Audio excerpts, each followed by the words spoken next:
ओम शांति। आज 10 जुलाई 2025। आज के श्री महावाक्यों में हमारे परमपिता परमात्मा शिव कहते हैं, मीठे बच्चे, देह अभिमान छोड़ देही अभिमानी बनो। देही अभिमानियों को ही ईश्वरीय संप्रदाय कहा जाता है। देह अभिमान छोड़ देही अभिमानी बनो। देही अभिमानियों को ही ईश्वरीय संप्रदाय कहा जाता है। प्रश्न: तुम बच्चे अभी जो सत्संग करते हो, ये दूसरे सत्संगों से निराला है कैसे? उत्तर: यही एक सत्संग है जिसमें तुम आत्मा और परमात्मा का ज्ञान सुनते हो। यहाँ पढ़ाई होती है, एम ऑब्जेक्ट भी सामने है। दूसरे सत्संगों में न पढ़ाई होती, न कोई एम ऑब्जेक्ट है। ओम शांति। रूहानी बच्चों प्रति रूहानी बाप समझा रहे हैं। रूहानी बच्चे सुन रहे हैं। पहले पहले बाप समझाते हैं, जब भी बैठो तो अपने को आत्मा समझ कर बैठो, देह ना समझो। देह अभिमानी को आसुरी संप्रदाय कहा जाता है। देही अभिमानियों को ईश्वरीय संप्रदाय कहा जाता है। ईश्वर को देह है नहीं, वह सदैव आत्म अभिमानी है। वह है सुप्रीम आत्मा, सभी आत्माओं का बाप। परमात्मा अर्थात ऊंचे ते ऊंचा। मनुष्य जब ऊंचे ते ऊंचा भगवान कहते हैं तो बुद्धि में आता है वह निराकार लिंग रूप है। निराकार लिंग की पूजा भी होती है। वह है परमात्मा, यानी सभी आत्माओं से ऊंच है। वह भी आत्मा, परंतु ऊंच आत्मा। वह जन्म मरण में नहीं आते, बाकी सब पुनर्जन्म लेते हैं और सभी है रचना। रचता तो एक ही बाप है। ब्रह्मा विष्णु शंकर भी रचना है। मनुष्य सृष्टि भी सारी है रचना। रचता को बाप कहा जाता है। पुरुष को भी रचता कहा जाता है। स्त्री को एडॉप्ट करते हैं, फिर उसमें उनसे क्रिएट करते हैं, पालना करते हैं, बस विनाश नहीं करते हैं। और जो धर्म स्थापक होते हैं वह भी क्रिएट करते हैं, फिर उनकी पालना करते हैं, विनाश कोई भी नहीं करते। बेहद का बाप जिसको परमात्मा कहा जाता है, जैसे आत्मा का रूप बिंदी है, वैसे ही परमात्मा परमपिता परमात्मा का भी रूप बिंदी है। बाकी इतना बड़ा लिंग जो बनाते हैं वह सब भक्ति मार्ग में पूजा के कारण। बिंदी की पूजा कैसे हो सकती? भारत में रुद्र यज्ञ रचते हैं तो मिट्टी का शिवलिंग और शालिग्राम बनाकर फिर उनकी पूजा करते हैं। उनको रुद्र यज्ञ कहा जाता है। वास्तव में असली नाम है राजस्व अश्वमेघ अविनाशी रुद्र गीता ज्ञान यज्ञ, जो शास्त्रों में भी लिखा हुआ है। अब बाप बच्चों को कहते हैं, अपने को आत्मा समझो और जो भी सत्संग है उसमें आत्मा या परमात्मा का ज्ञान ना कोई में है ना दे सकते हैं। वहाँ तो कोई एम ऑब्जेक्ट होती नहीं। तुम बच्चे तो अभी पढ़ाई पढ़ रहे हो। तुम जानते हो आत्मा शरीर में प्रवेश करती है। आत्मा अविनाशी है, शरीर विनाशी है। शरीर द्वारा पाठ बजाती है। आत्मा तो अशरीरी है ना, कहते भी हैं नंगे आए नंगे जाना है। शरीर धारण किया, फिर शरीर छोड़कर नग्न जाना है। ये बाप तुम बच्चों को ही बैठ समझाते हैं। ये भी बच्चे जानते हैं, भारत में सतयुग था तो देवी देवताओं का राज्य था, एक ही धर्म था। ये भी भारतवासी नहीं जानते हैं। बाप को जिसने नहीं जाना उसने कुछ नहीं जाना। प्राचीन ऋषि मुनि भी कहते थे, हम रचता और रचना को नहीं जानते हैं। रचेता है बेहद का बाप, वही रचना के आदि मध्य अंत को जानते हैं। आदि कहा जाता है शुरू को, मध्य बीच को। आदि है सतगुरु सतयुग, जिसको दिन कहा जाता है। फिर मध्य से अंत तक है रात। दिन है सतयुग त्रेता। स्वर्ग है वंडर ऑफ वर्ल्ड। भारत ही स्वर्ग था जिसमें लक्ष्मी नारायण राज्य करते थे। ये भारतवासी नहीं जानते हैं। बाप अभी स्वर्ग की स्थापना कर रहे हैं। बाप कहते हैं, तुम अपने को आत्मा समझो, हम फर्स्ट क्लास आत्मा हैं। इस समय मनुष्य मात्र सब देह अभिमानी हैं। बाप आत्म अभिमानी बनाते हैं। आत्मा क्या चीज़ है ये भी बाप बतलाते हैं। मनुष्य कुछ भी नहीं जानते। भल कहते भी हैं भ्रिकुटी के बीच चमकता है अजब सितारा, परंतु वह क्या है, कैसे उसमें पाठ भरा हुआ है, वह कुछ भी नहीं जानते। अभी तुमको बाप ने समझाया है। तुम भारतवासियों को 84 जन्मों का पाठ बजाना होता है। भारत ही ऊंच खंड है। जो भी मनुष्य मात्र है उनका ये तीर्थ है। सर्व की सद्गति करने बाप यहाँ आते हैं। रावण राज्य से लिबरेट कर गाइड बन ले जाते हैं। मनुष्य तो ऐसे ही कह देते, अर्थ कुछ भी नहीं जानते। भारत में पहले देवी देवता थे, उन्हों को ही फिर पुनर्जन्म लेना पड़ता है। भारतवासी ही सो देवता, फिर क्षत्रिय वैश्य शूद्र बनते हैं, पुनर्जन्म लेते हैं ना।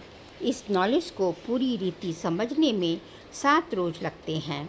पतित बुद्धि को पावन बनाना है। ये लक्ष्मी नारायण पावन दुनिया में राज्य करते थे ना, उन्हों का ही राज्य भारत में था, तो और कोई धर्म नहीं था, एक ही राज्य था। भारत कितना सॉल्वेंट था, हीरे जवाहरों के महल थे। फिर रावण राज्य में पुजारी बने हैं, फिर भक्ति मार्ग में ये मंदिर आदि बनाए हैं। सोमनाथ का मंदिर था ना, एक मंदिर तो नहीं होगा। यहाँ भी शिव के मंदिर में इतने तो हीरे जवाहर थे जो मोहम्मद गजनवी ऊँट भर कर ले गए। इतने माल थे, ऊँट तो क्या, कोई लाखों ऊँट ले आए तो भी भर न सके। सतयुग में सोने हीरे जवाहरों के तो अनेक महल थे। मोहम्मद गजनवी तो अभी आया है। द्वापर में भी कितने महल आदि होते हैं, वह फिर अर्थक्वेक में अंदर चले जाते हैं। रावण की कोई सोने की लंका होती नहीं।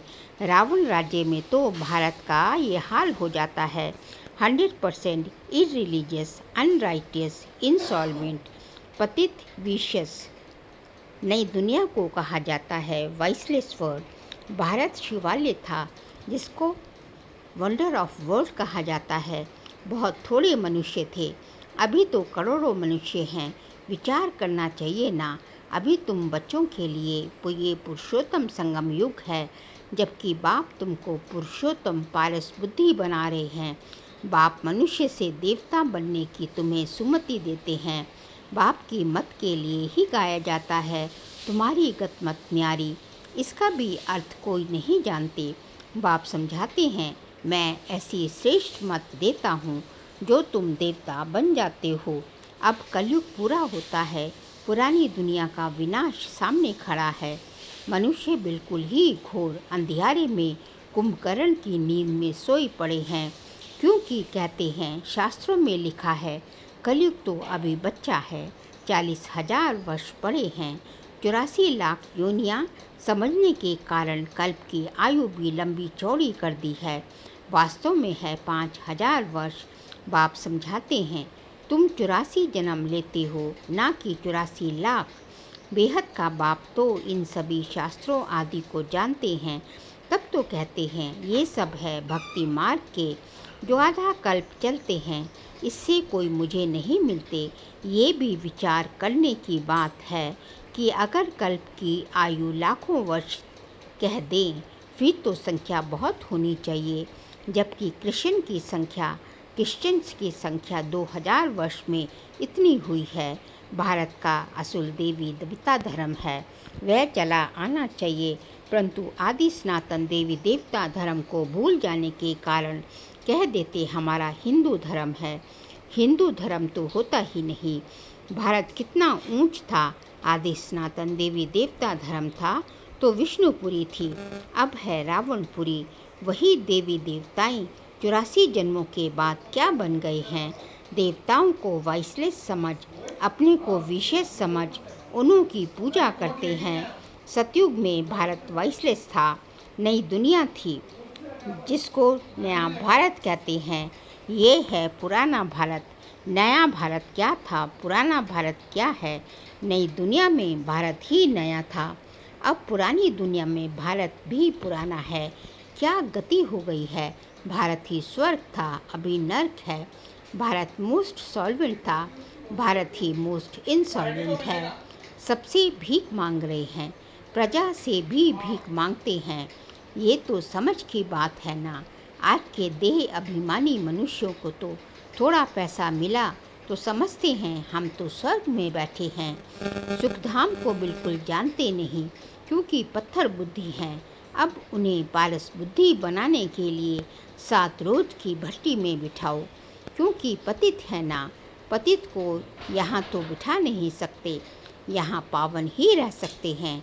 पतित को अलाउ नहीं कर सकते। कहाँ? मधुबन में बाबा मिलन की बात हो रही है। तुम अभी पुरुषोत्तम संगम युग पर बैठे हो। जानते हो बाबा हमको ऐसा पुरुषोत्तम बनाते हैं।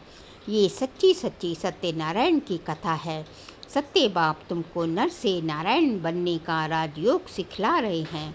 ज्ञान सिर्फ एक बाप के पास है, जिसको ज्ञान का सागर कहा जाता है। शांति का सागर, पवित्रता का सागर, ये उस एक की ही महिमा है। दूसरे कोई की महिमा हो नहीं सकती। देवताओं की महिमा अलग है, परमपिता परमात्मा की महिमा अलग है। वह है बाप। श्री कृष्ण है देवता। सूर्यवंशी सो चंद्रवंशी सो वैश्यवंशी सो शूद्रवंशी। मनुष्य हम सो का अर्थ भी समझते नहीं। हम आत्मा सो परमात्मा कह देते हैं। कितना रॉन्ग है। अभी तुम समझते हो कि भारत की चढ़ती कला और उतरती कला कैसे होती है। ये है ज्ञान, वह सब है भक्ति। सतयुग में सब पावन थे। राजा रानी का राज्य चलता था। वहाँ वजीर भी होता नहीं, क्योंकि राजा रानी खुद ही मालिक हैं। बाप से वर्षा लिया हुआ है, उनसे उनमें अकल है। लक्ष्मी नारायण को कोई की राय लेने की दरकार नहीं। वहाँ वजीर होते नहीं। भारत जैसा पवित्र देश कोई था नहीं। महान पवित्र देश था। नाम ही था स्वर्ग। अभी है नर्क। नर्क से फिर स्वर्ग बाप ही बनाते हैं। अच्छा, मीठे मीठे सिकिल दे बच्चों प्रति माता पिता बाप दादा का याद प्यार और गुड मॉर्निंग। रूहानी बाप की रूहानी बच्चों को नमस्ते। हम रूहानी बच्चों की रूहानी बाप दादा को नमस्ते नमस्ते नमस्ते। सार के लिए पॉइंट्स हैं। एक बाप की सुमत पर चलकर मनुष्य से देवता बनना है। इस सुहावने संगम युग पर स्वयं को पुरुषोत्तम पारस बुद्धि बनाना है। सेकंड पॉइंट, 7 रोज की भट्टी में बैठ पतित बुद्धि को पावन बुद्धि बनाना है। सत्य बाप से सत्यनारायण की कथा, सच्ची कथा सुन नर से नारायण बनना है। आज का बाबा का वरदान है, हर खजाने को बाप की डायरेक्शन प्रमाण कार्य में लगाने वाले ऑनेस्ट या ईमानदार भव। हर खजाने को बाप की डायरेक्शन प्रमाण कार्य में लगाने वाले ऑनेस्ट या ईमानदार भव। ऑनेस्ट अर्थात ईमानदार उसे कहा जाता है जो बाप से प्राप्त खजानों को बाप की डायरेक्शन बिना किसी भी कार्य में नहीं लगाते। अगर समय, वाणी, कर्म, श्वास व संकल्प परमत या संदोष में व्यर्थ तरफ गवाते हो, सो चिंतन के बजाय पर चिंतन करते हो, स्वमान की बजाय किसी भी प्रकार के अभिमान में आते हो, श्रीमत के बदले मनमत के आधार पर चलते हो, तो ऑनेस्ट नहीं कहेंगे। ये सब खजाने विश्व कल्याण के लिए मिले हैं, तो उसी में ही लगाना, यही है ऑनेस्ट बनना। स्लोगन, अपोजिशन माया से करनी है, देवी परिवार से नहीं। अपोजिशन माया से करनी है, देवी परिवार से नहीं। बाबा कहते हैं हमारी लड़ाई जो है माया के साथ है, इसलिए जो है अपोजिशन भी माया से ही करनी है, अपने देवी परिवार से नहीं करनी। फिर जून मास का व्यक्त इशारे का सब्जेक्ट है, संकल्पों की शक्ति जमा कर श्रेष्ठ सेवा के निमित्त भव। सभी आत्माएं एक ही बेहद का परिवार है। अपने परिवार की कोई भी आत्मा वरदान से वंचित न रह जाए, ऐसी उमंग उत्साह का श्रेष्ठ संकल्प दिल में सदा चढ़ा रहे। अपनी प्रवृत्तियों में ही बिजी नहीं रहना, बेहद की स्टेज पर स्थित हो, बेहद की आत्माओं की सेवा का श्रेष्ठ संकल्प करो। यही सफलता का सहज साधन है। हमें जो है बेहद की सेवा में तत्पर रहना है। अच्छा, ओम शांति।